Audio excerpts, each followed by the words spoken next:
Hello everyone, and welcome to another exciting talk on protoplanetary disks. Today's talk will be given by me, Michael Hammer, a PhD student at the University of Arizona, currently looking for a postdoc, and will cover vortices and protoplanetary disks. This talk would not be possible without my collaborators Caitlin Crowder, Minkai Lin, Paula Pinilla, and of course the actual vortices and protoplanetary disks. But are there actually vortices and protoplanetary disks? Well, we think the answer to that is yes. In the past decade, ALMA has observed several crescent-shaped features in various protoplanetary disks. For a few of these, including HD 135344b, this one right here, we have observations of the same crescent at different wavelengths. If we look at the azimuthal extents of these crescents, the larger wavelength shows that the larger grains are more concentrated. Meanwhile, the smaller wavelength shows that the smaller grains that would be harder to trap at the center of a vortex are much more spread out. Now, that's the type of behavior we would expect to find in a vortex. But how did these vortices form to begin with? Well, one of the most favorable ideas is that they were generated by gap-opening planets. We can watch this happen by running hydrodynamic simulations of a gap-opening planet in a disk of gas. And most previous studies of this problem start with a gas distribution following the smooth radial density profile. They then add a Jupiter mass planet to the disk. And after running this simulation, they find that the planet will quickly open up a gap within about 100 orbits, which creates a sharp peak in the disk's radial density profile. If that peak is too steep, it will make the disk unstable and trigger the Rossby wave instability, which will eventually create a vortex. Now let's watch what that looks like. Now in this simulation, the planet grows to Jupiter mass in just 10 orbits. Soon after, the disk becomes unstable, forming several smaller vortices. Then, these vortices merge into one big vortex in less than 100 orbits. So now, the vortex has a width of about 120 degrees, and its maximum density is more than twice the initial density at the location of the planet.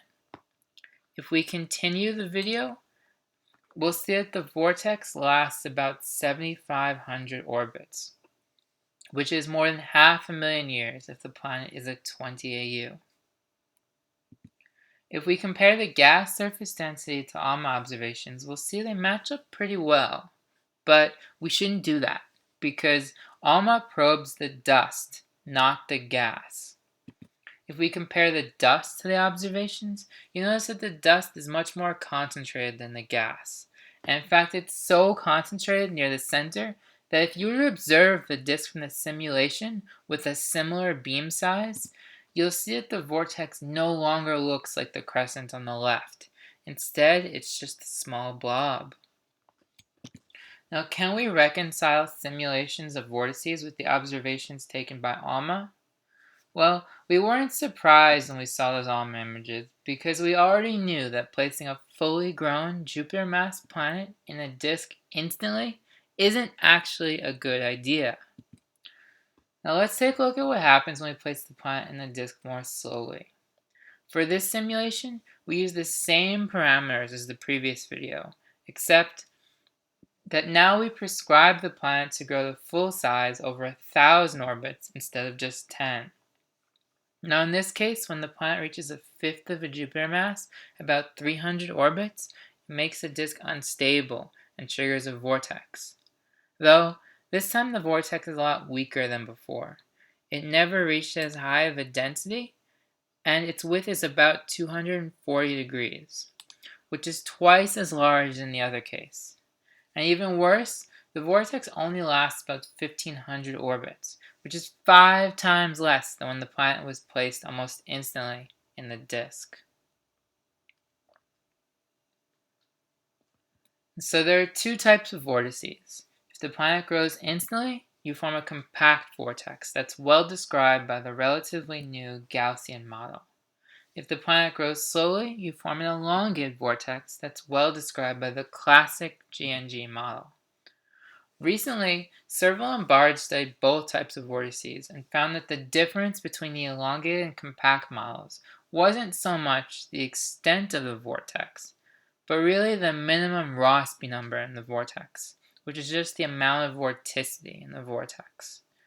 If the minimum was less than minus 0.15, then the vortex would be compact. And if it's more than minus 0.15, so if it's less negative, then the vortex would be elongated. Now it's relatively easy to see why a slowly growing planet produces a weaker vortex. When the planet grows instantly, it quickly creates a strong, compact vortex, and then that vortex smooths out the gap edge. But when the planet grows slowly, it forms a vortex long before it reaches its full mass. Since the planet is lower mass, the vortex that forms is initially a lot weaker and has an elongated Rossby number. As the planet continues to grow, it still tries to steepen the gap edge, but this time it has to compete with the vortex smoothing it out. As a result, the full mass planet can't strengthen the vortex or cause the Rossby number to drop as much as it does when the planet grows instantly. Now these elongated vortices look a lot more like the ALMA image that I showed before in the gas, but what about the dust? Now as it turns out, elongated vortices still trap dust, but not in the center of the vortex. Now just like with normal vortices, the increase in density at the edge of the vortex creates a pressure bump that, when combined with the rotating velocity field of the vortex, naturally traps dust. However, that is where the similarities end.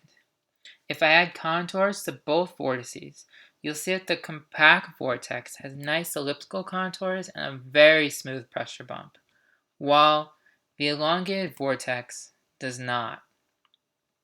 As a result, once the vortex collects dust, that dust has no reason to spiral inward to the center like it does in a normal vortex. So what happens instead? Instead, the dust circulates around the vortex, as you can see here for 1 centimeter and 3 millimeter size grains. So this motion leaves the vortex nearly as elongated in the dust as it is in the gas. And furthermore, it also leaves the peak in the dust density off-center most of the time, creating a big distinction between compact and elongated vortices. Now with the dust circulating, do elongated vortices actually look elongated? The answer is yes, but not always. Now as the dust circulates through the middle of the vortex, it does typically appear elongated. But when the peak reaches the edges, it can also look compact. So with both outcomes possible, it's not straightforward to infer the extent of the gas vortex just from looking at the dust. Now going back to the beginning of the talk, we couldn't explain this ALMA image too well with a compact vortex, but an elongated vortex does a much better job. Now let's move on to what can kill the vortex. Now in the second movie I showed, the elongated vortex that forms dies out by eventually spreading into a ring. But why did that happen? Well, viscosity is one way to kill the vortex, but you need an alpha of at least 10 to the minus 4 for that to happen very quickly.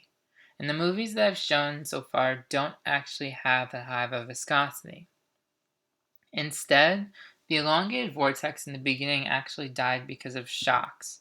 Shocks from the planet's spiral waves. But this doesn't always happen.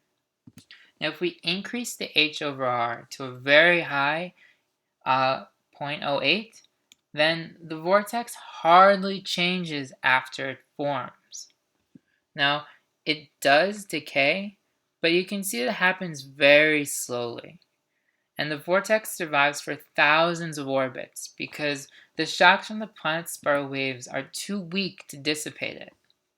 As a result, the vortex never spreads into a ring, and the vortex is still alive at the end of this movie. Now at h over r equals 0.06 though, we already saw at the beginning that shocks can kill the vortex in a little more than 1,000 orbits. But does that always happen? Now as it turns out, the answer is yes. But with lower mass planets, the vortex can actually reform. Now in this simulation, the planet only grows to about 0.2 Jupiter masses. Like the other cases, the initial vortex only lasts a little more than 1,000 orbits. But this time the vortex can reform. In fact, it happens at least 3 times, at about 2,600 orbits, at 3,150 orbits, and again at 3,660 orbits. And in total, the vortex survives more than 5,000 orbits and is still alive at the end of this movie, which gives it a way longer lifetime than the Jupiter mass case. So to summarize, vortices that are elongated can indicate the associated planet grew slowly.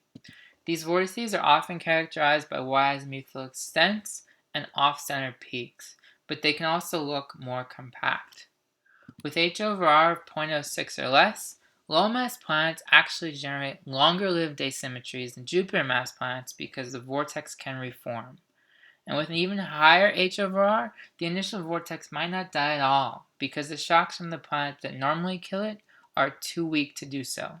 And if you read our paper, you'll see that both of those effects are due to the planet's spiral waves. So yeah, that was the talk. If you have any questions, feel free to contact me. Thank you all for watching and have an excellent rest of your day.